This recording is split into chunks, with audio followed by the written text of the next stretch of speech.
This time, the storm remains Category 4 with maximum sustained winds of 150 miles per hour.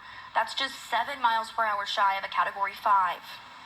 While many Florida residents hunkered down ahead of the hurricane, a Kentucky man is doing the same. Christopher Mudd from Clinton County, Kentucky, was traveling for work and is now stuck in Florida for an unknown amount of time.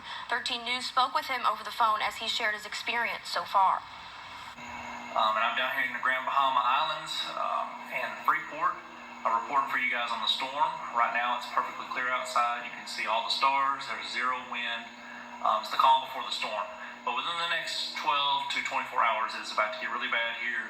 I'm going to be perfectly safe, hopefully, in this condo on the second floor. And just pray for me that everything's going to be fine. I'm a little nervous right now, but I think it's going to get pretty bad. Head to our website at Wbko.com and our social media pages for updates on Hurricane Dorian.